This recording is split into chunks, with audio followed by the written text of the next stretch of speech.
Good morning children. Sai Ram. बच्चों, आज के इस भागती दौड़ती ज़िंदगी में आप सबको पता है कि हम अपना अपने स्वास्थ्य का ध्यान रखना भूलते जा रहे हैं। हम सिर्फ काम काम और काम के पीछे भाग रहे हैं। आपको पता है कि यह काम करने की जो लत है, आगे बढ़ने की जो आदत है, यह हमारे स्वास्थ्य को बिगाड़ती जा रही है। और इसी का एक परिणाम होता है कि कुछ समय के बाद हमारा स्वास्थ्य हमारा साथ नहीं दे पाता है।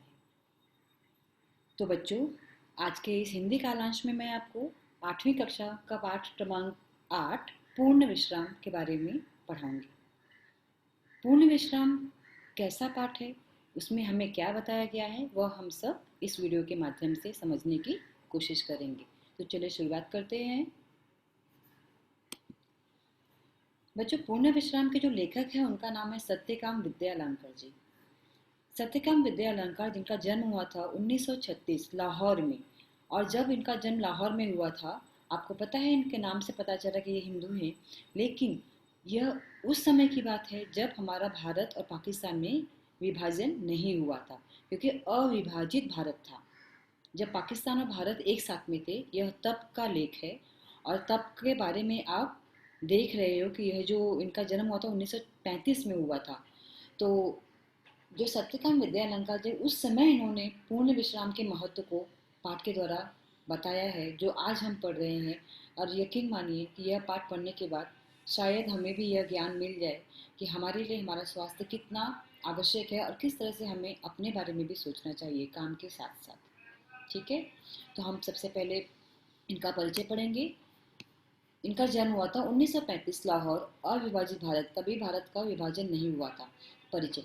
आप सफल संपादक, लेखक और कवि हैं। सरल सुबोध भाषा और रोचक बोधगम्य शैली, बोधगम्य मतलब जिससे समझ में आए, ज्ञान युक्त शैली आपके लेखक की विशेषताएं हैं। लेखन व्यवहारिक है। आपने व्यक्तित्व और चरित्र निर्माण पर अधिक बल दिया है। इनके जो लेख आप पढ़ोगे, इनकी जो कविताएं हैं, जो इन्होंने संपादक के तौर पे जो उन्होंने दिया है अपना लेख, उन सब में आपको कुछ चीज़ें, व्यक्तित्व और चरित्र निर्माण जो है, हमेशा उन्होंने इन बातों पर जोर दिया हुआ है। इनकी कृतियाँ मतलब इन्होंने क्या क्या लिखा है। स्वतंत्रता पूर्व चरित्र निर्माण, मानसिक शक्ति के चमत्कार, सफल जीवन, इनका यह लेख संग्रह है बच्चों। वीर सावरकर, वीर शिवाजी, सरदार पटेल, महात्मा गांधी, जीवन चरित्र है इन सबके आदि। यह सब इनकी कृतियां हैं। कृतियां अर्थात इन सब, ये जो है ये सारे लेख किसके हैं, ये जो सारे लेख है ये विद्यालंकार जी की हैं। हम अब इस पाठ के बारे में थोड़ा सा देखेंगे कि क्या दिया हुआ है पूरे पाठ में। जो गद्य संबंधी वहां से देखेंगे हम लोग। प्रस्तुत हास्य व्यंग कहानी के माध्यम से कहानीकार ने यह समझाने का प्रयास किया है कि जीवन की आपाधापी में विश्राम के पल मुश्किल से ही मिलते हैं। जब कभी ऐसे अवसर मिलते भी हैं तो घरेलू उलझनों के कारण हम उन पलों का आनंद नहीं उठा पाते हैं। यह सच में बहुत बड़ा सच है कि जब हमारे ऊपर जिम्मेदारी आ जाती है तो उस जिम्मेदारी में हम काम के पीछे इतना भागते हैं, जिम्मेदारियों को निभाते निभाते हम इतने व्यस्त हो जाते हैं कि हम अपने शरीर का, हम अपने आप का ध्यान रखना ही भूल जाते हैं। लेकिन एक समय ऐसा आता है जब हमें इस तरफ ध्यान देने की सख्त सख्त ज़रूरत पड़ती है। और उस ज़रूरत के समय हो सकता है कि हमारा शरीर हमारा साथ ना दे। इसके लिए अगर हम पहले से ही अपना भी ध्यान रखें और अपने लोगों का भी ध्यान रखें तो शायद यह जो परेशानी है वह नहीं है। तो चलिए हम शुरुआत करते हैं अपने पाठ का। डॉक्टर ने बाह पर काला कपड़ा लपेटा और रबड़ की थैली से हवा फूंककर नाड़ी की गति देखी, फिर बोला, कुछ सीरियस नहीं है, दफ्तर से छुट्टी लेकर बाहर हो आइए। विश्राम आपको पूर्ण निरोग कर देगा, लेकिन विश्राम भी पूर्ण होना चाहिए। तो पत्नी बड़ी प्रसन्न हुई, क्योंकि पत्नियां अक्सर आप जानते हैं कि घरों में रहती हैं, काम करते हुए व्यस्त रहती हैं, बेचारे उनको बाहर घूमने का मौका ही नहीं मिलता है। जैसे ही लेखक को डॉक्टर ने यह सलाह दी कि आपको कुछ भी नहीं हुआ है, आपको पूर्ण विश्राम की ज़रूरत है, आप थोड़ा बाहर जाके घूम आइए, तो लेखक की जो पत्नी है वह बहुत खुश हो गई कि चलो अब इसी बहाने थोड़ा घूमने का मौका तो मिलेगा। आगे देखिए बच्चों। घर जाकर श्रीमती जी ने कह दिया, जुहू की तैयारी कर लो, श्रीमती जी से कह दिया, जुहू की तैयारी कर लो, हम 2 दिन पूर्ण विश्राम करेंगे। चलो फाइनली लेखक ने अपनी तबीयत के बारे में सोचकर उन्होंने अपनी पत्नी से बात किया कि अब हम 2 दिन तक जुहू जाकर रहेंगे, घूमेंगे, क्योंकि मेरे लिए मेरा स्वास्थ्य बहुत ज़रूरी है। एक दिन बाद पूर्णिमा भी है। चांदनी रात का मजा तो जुहू पर ही है। आप सबको पता है कि जुहू जो है ऐसा बीच है जहाँ पर आप जब घूमने के लिए जाओगे तो अगर स्पेशली वो चांदनी रात में अगर आप जाते हो बच्चों, विशेषतः वह रात जो होती है वो बहुत सुहावनी लगती है, क्योंकि जुहू में जो बीच का जो पानी है और जो ऊपर से चांदनी रात, उन दोनों का जो मिलाप रहता है वह देखने में मनमोहक रहता है। एक दिन पहले आधी रात से ही उन्होंने तैयारी शुरू कर दी। ये सब हम लोग के साथ में भी होता है, जब हमें किधर पिकनिक या कहीं घूमने जाना है तो हम बहुत एक्साइटेड हो जाते हैं ना, हमारे मन में बहुत सारी बातें आने लगती है कि हमें क्या क्या सामान लेने जाना चाहिए। तो उसी तरह से यहाँ पे भी लेखक और उनकी पत्नी के साथ में हो रहा है। 2 बजे का अलार्म बेल लग गया। स्वयं वह 2 से पहले ही उठ बैठी और कुछ नोट करने लगी। नोट इसलिए करने लगी कि कुछ भी वो भूल नहीं जाए। श्रीमती जी ने इन कामों की सूची बनाकर मेरे हाथ में दे दी।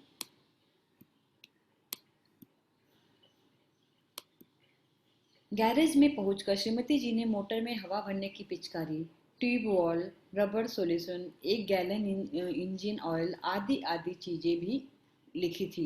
दिन भर दौड़ धूप करके पाय धुनी से मिस्त्री लाया। अब इसमें जो आपको कठिन शब्द दिया है बच्चों, इसका मैंने अर्थ आपको दिया हुआ है, आगे आपको समझ में आएगा। मिस्त्री लाया। सुबह से ही शाम हो गई मगर शाम तक 4 में से 2 खिड़कियों की चटकनियां भी नहीं कसी गई। मोटर के लिए जरूरी सामान लाते लाते रात तक दिल की धड़कन दुगनी हो गई, क्योंकि उनको अपनी गाड़ी से जाना था। इसलिए सारा बंदोबस्त, घर सही होना चाहिए, मोटर में सब सामान भर ले ताकि मोटर की कोई परेशानी हो तो उसे सही कर सके, वह सब करने में लेखक और उनकी पत्नी लग चुकी थे। रात को सोने लगे तो श्रीमती जी ने आश्वासन देते हुए कहा, कल जुहू पर दिन भर विश्राम लेंगे तो थकावट दूर हो जाएगी। क्योंकि कल जो होने वाला था उसके बारे में सोच के वे खुश है कि चलो आज हमारे भले मेहनत हो रही है, लेकिन कल जब हम दिन भर आराम करेंगे तो हमारी जो थकावट है दिन भर की ये दूर हो जाएगी। श्रीमती जी ने अपने कर कमलों से हाथों से घड़ी की गुंडी घुमाकर अलार्म लगा दिया और खुद बाहर जाकर मोटर का पूरा मुआयना करके यह तसल्ली कर ली कि सूची में लिखा सब सामान गया है कि नहीं। सुबह 5 बजते ही अलार्म ने शोर मचाया। सुबह 5 बजे अलार्म ने सबको जगाया। बच्चों ये सब हमारे साथ में भी होता है और आपने अक्सर देखा है कि जो हमारे घर में हमारी मम्मी रहती हैं, हमारी माताएं रहती हैं, वे सबसे ज़्यादा अलर्ट रहती हैं, क्योंकि उन्हें पता है कि अगर हम सब पूरा परिवार जो बाहर जा रहे हैं घूमने के लिए तो किसी भी तरह की परेशानी नहीं होनी चाहिए। इसलिए वे सबसे ज़्यादा अलर्ट रहते हुए सब चीज़ों का जो मुआयना रहता है, जो जानकारी रहती है, वे करके रखती हैं। रोशनी होते न होते जुहू की तैयारी चरम सीमा पर पहुंच गई। रोशनी ना सुबह का समय, आप सबको पता है सुबह के समय बहुत लोग घूमने के लिए जाते हैं। तो यहाँ पर लेकर क्या बोल रहे हैं कि जो जुहू की तैयारी है वह तो हमारी चरम सीमा पे पहुंच ही गई थी। चरण से मतलब पूरा सब कुछ हो गया था तैयारी करके। स्टोव को भी आज ही धोखा देना था। स्टोव मतलब पहले जैसे आप आज हमारे पास गैस है, वैसे पहले स्टोव हुआ करता जिस पे खाना बनाया जाता था। लेकिन यहाँ पर लेखक बोलते हैं कि आज जाने से पहले स्टोव ने भी हम लोग को धोखा दे दिया। वह हर मिनट बुझने लगा। बच्चों ये जो स्टोव होता है इसमें इसको चालू करने में बहुत समय लगता है, और जब वो चालू करके उसको कंटिन्यू वो चलेगा ही, इसकी कोई गारंटी नहीं होती, कभी कम कभी ज़्यादा। तो इनको एक तो जाने की जल्दी थी, उसमें स्टोव भी उनको परेशान कर रहा था। वही बातें बता रहे हैं। आधा घंटा उसमें तेल भरने धोकनी करने में चला गया। आखिर चाय का प्रोग्राम स्थगित कर दिया गया। स्थगित कर गया मतलब टाल दिया गया। चाय उन्हें पीना था लेकिन स्टोव बराबर नहीं चल रहा था, बुझ रहा था बार बार, इसके लिए उन्होंने चाय पीना कैंसिल कर दिया। हम दत्तचित्त हो तैयारी में जुट गए। वाटरलू जाने से पहले नेपोलियन ने भी ऐसी तैयारी न की होगी। इन्होंने बताया कि ऐसी तैयारी हम कर रहे थे जैसी नेपोलियन ने भी वाटरलू जाने से पहले नहीं किया होगा। इतना ज़्यादा तैयारी के साथ में वे निकलने वाले थे। ऐसी महत योजनाओं के संपन्न करने में हम पति पत्नी परस्पर सहयोग भावना से काम करने पर विश्वास रखते हैं। सहयोग मतलब एक दूसरे की मदद करके। और सही बात है, अगर आप कहीं जा रहे हैं तो आपके परिवार के सभी सदस्यों का एक दूसरे के साथ में सहयोग होना बहुत ज़रूरी है। अगर नहीं करते हैं तो एक ही व्यक्ति कितना काम करेगा। तो यहाँ पर सहयोग भावना बहुत ज़रूरी है। फिर वो कोई भी दो व्यक्ति हो, या परिवार के लोग हो, या पति पत्नी हो, या दोस्त हो, या बहन भाई हो, सब में सहयोग भावना का होना अति आवश्यक है। हमारे जीवन का मूल मंत्र है। क्या मूल मंत्र है बच्चों? लेखक और उनकी पत्नी का सहयोग, एक दूसरे की मदद करना। सहयोग मन, वचन, कर्म, इन तीनों से होता है। सही बात है, अगर आप किसी की मदद करना चाहते हैं तो सिर्फ ऊपरी मन से नहीं बोल सकते, मन भी और आपका कर्म, काम भी होना चाहिए। आपको वचनबद्ध रहना चाहिए कि हम सहयोग करेंगे ही, तो ही सहयोग होगा। जीवन का यह मूल मंत्र मुझे भूला न था। क्योंकि आप सबको पता होना चाहिए कि जो पति पत्नी होते हैं, जब उनकी शादी होती है तो उन्हें यह बात भी बताया जाता है, मानना होता है कि हमेशा ज़िंदगी में आप एक दूसरे का साथ देंगे। तो यही चीज़ यहाँ पे बताया गया। जीवन का यह मूल मंत्र है जो लेखक बोलते हैं कि अभी भी मैं भूला नहीं था। श्रीमती जी मुझे मेरे कामों की याद दिलाने लगी और मैं उनके उपकार के बदले उनकी चिंताओं में हाथ बटाने लगा। अक्सर आपने देखा होगा, जो अपनी माताएं रहती हैं घर में, आपकी जो मम्मी रहती हैं, वो हमेशा आपको, आपके पिताजी को, या आपके घर में जो भी लोग हैं, जो भी काम होता है, हाँ, बार बार उन्हें उनसे रिलेटेड याद दिलाती रहती हैं कि आप ये कर लेना, ये मत भूल जाना, बच्चों ये लेके जाना। क्योंकि उन्हें चिंता रहती है अपने लोगों की। और जितना एक माता, एक माँ जो काम कर सकती है, वह कोई और परिवार का नहीं कर सकता है। तो यहाँ पे देख रहे हैं श्रीमती जी परेशान थी, क्योंकि उन्हें डर था कि शायद लेखक कोई कुछ भी भूल जाएंगे, इसलिए वो बार बार उन्हें हर चीज़ों का याद दिला रही हैं, क्योंकि उस बात की उनको चिंता थी। और इसका उपकार एक तरह से लेखक के लिए उपकार ही था। लेखक उन इस उपकार के बदले उन्होंने क्या किया, वे उनके काम में उनका हाथ बटाने लगे। हाथ बटाने लगना मतलब उनकी मदद करना। मैंने याद दिलाया, पूड़ियों के साथ मिर्ची का अचार ज़रूर रख लेना, क्योंकि मिर्ची के अचार के साथ में ही पूड़ी का जो स्वाद होता है वो बहुत अच्छा लगता है। श्रीमती जी बोली, अचार तो रख लूंगी, पर तुम भी समाचार पत्र रखना न भूल जाना। मैंने अभी पढ़ा नहीं है। मैंने बोला, वह तो मैं रख लूंगा ही, लेकिन तुम वह गुलबंद, गुलबंद का अर्थ होता है बच्चों, जो सर्दियों में हम मोफलर लगाते हैं ना गले पर, ऐसा कान को पूरा लपेट करता है ताकि ठंडी हवा हमारे कान में न जाए। गुलबंद न भूल जाना, जो हम पिछले साल कश्मीर से लाए थे। अब देखो, यहाँ पे बता रहे कि पिछले साल लेखक और उनकी पत्नी कहाँ गई थी? कश्मीर गए थे घूमने के लिए, तो वहां से उन्होंने यह गुलबंद मुफलर लाया हुआ था। पत्नी बोलती कि अखबार रख लेना, तो हम थोड़ा पढ़ेंगे तो हमारा टाइम जो है निकल जाएगा, समय निकल जाएगा, क्योंकि मैंने भी पढ़ा नहीं है।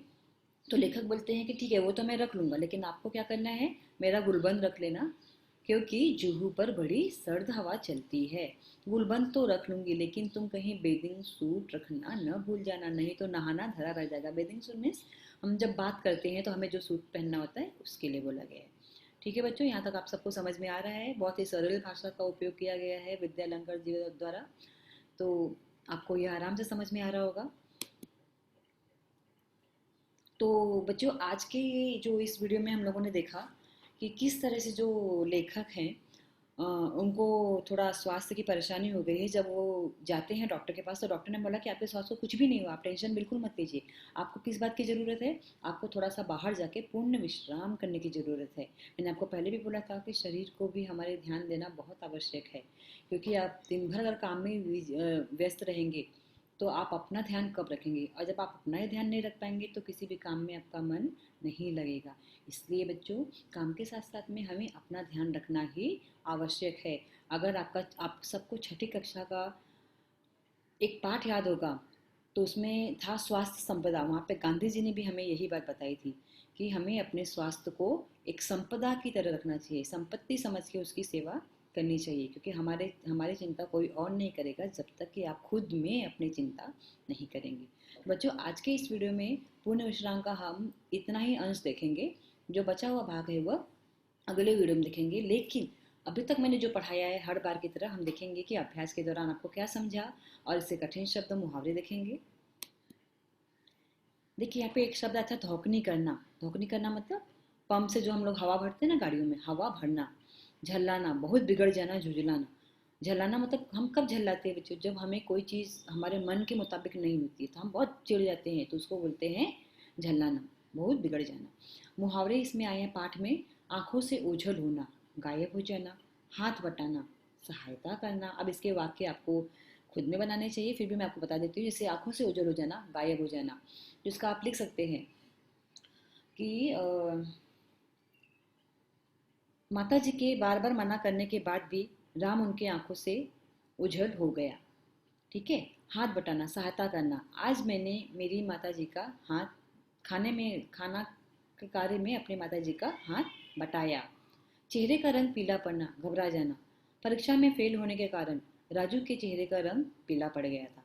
धुन सवार होना, लगन होना, परीक्षा में अच्छे अंक अगर आपको पाना है तो आपको पढ़ाई का धुन सवार होना ही चाहिए।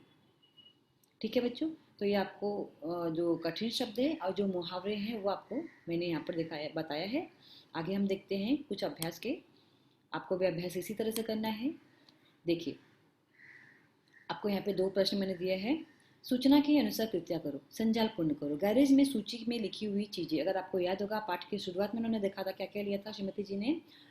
Tube wall, 1 gallon engine oil, रबड़ सॉल्यूशन, हवा भरने की पिचकारी, क्योंकि यह सब जो थी गैरेज में रखी हुई चीज़ें हैं जो मोटर से संबंधित है। अगर मोटर की पहिया या कुछ भी खराब होता है तो इन सब चीज़ों की ज़रूरत पड़ सकती है। ठीक है, तो ये अपना पहला प्रश्न था। दूसरा प्रश्न है, जूहू जाते वक्त साथ में ली गई वस्तुएं। बच्चों देखो, जूहू की स्पेलिंग आप देख रहे हो, ये सही है। कहीं पाठ में शायद आपको दोनों में बड़ा ऊ लगा हुआ है, तो बड़ा ऊ जो है वो सही नहीं है, आपको यहाँ पर ध्यान देना है, यह सही वाला है। ठीक है। जुहू जाते वक्त साथ में ली गई वस्तुएं, जब तैयारी कर ली थी लेखक ने और उनकी पत्नी ने, तो उस समय उन लोगों ने अपने साथ में क्या क्या रखा था वो हमें देखना है। क्या क्या रखा था बच्चों, अगर आपको याद होगा तो खाने का सामान, नोट पेपर लिफाफे, राइटिंग पैड, पत्र, बिजली के बिल और बीमा के नोटिस, बेदिन सूट, चश्मा, धूप से बचने की क्रीम।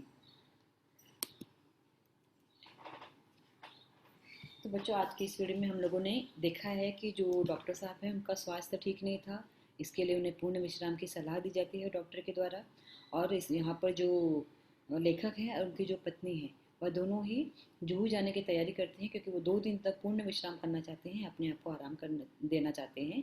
और इस दौरान उन्होंने क्या क्या तैयारियाँ किया है, आज के इस हिंदी कालांश में हम लोगों ने थोड़ा सा ही जानकारी लिया है। अब जो बचा हुआ शेष भाग रह जाएगा वह मैं आपको अगली वीडियो में पढ़ाऊँगी। तब तक आप जो भी पढ़ाया गया है उस पर ध्यान दीजिए, और जो भी प्रश्न यहाँ पर है उसको समझने की कोशिश कीजिए। अपना ध्यान रखिए। Thank you.